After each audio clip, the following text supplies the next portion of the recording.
Imagine a world where more than 1 billion people suffer from obesity, a condition that causes risks you may not even know or think about. People of all ages and backgrounds are infected by the growing health crisis of obesity.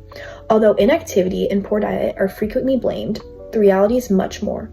Three major factors are the role of physical activity, our mental health, and our food systems. Developing successful strategies to prevent and manage obesity on both an individual and societal level requires an understanding of how these factors affect a person. First, let's talk about physical activity.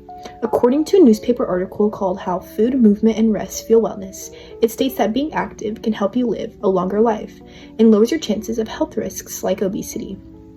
The amount of physical activity can depend on age, but this article provides certain times and workouts you can do to stay active to prevent it. The article also discusses bodyweight squats, which are great for strengthening our quads, which are the main muscles that help us go from sitting to standing. Also, simple things such as wall push-ups that can be used to build arm strength to help with daily tasks. It's important to always incorporate even the smallest bit of physical activity into our daily life. Without it, you can fall short to strength, balance, mobility, and muscle mass, all things that can help to maintain independence and reduce fall risk. Next, let's discuss mental health.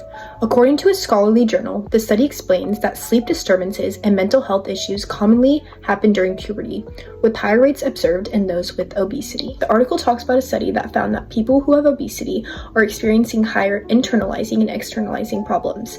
This stems from the lack of sleep and laziness they are unable to control. Mental health is a huge factor of obesity, causing a person to have no motivation or self-care. Poor sleep is linked to hormonal imbalances that increase appetite and cravings. The study shows that ones with a longer sleep schedule were not likely to be obese and had lower mental health issues. Lastly, let's discuss our food system. According to a recent newspaper article called Human Cost of Junk Economics, it explains a recent international report on nutrition clearly shows that our current food system is putting families at risk. Millions of people are facing negative health effects from how our food is produced, marketed, and made available. This is happening even with the recent awareness of health and wellness. In Australia, data shows that 25% of school-aged children are either overweight or obese. If these trends continue, that number could reach 50 by 2050. This issue goes beyond personal choices. It reflects a larger systematic problem. Highly processed and unhealthy foods are now so common they are often easier to find than healthy foods. The environment around families and children increasingly reflects a food system that values convenience and profit more than health. It also explains that junk foods are specifically made to overwhelm our taste buds with strong and fatty flavors. They also have textures that make them hard to resist. These products are aimed at not just tasting good, but also triggering cravings and promoting overeating. With smart marketing, they activate our brain's reward systems. This makes it tough to stop after just one bite.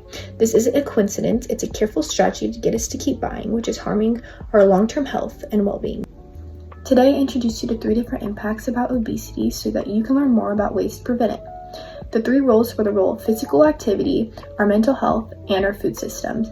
These different impacts are all important to show the effects of obesity and how it impacts so many people daily.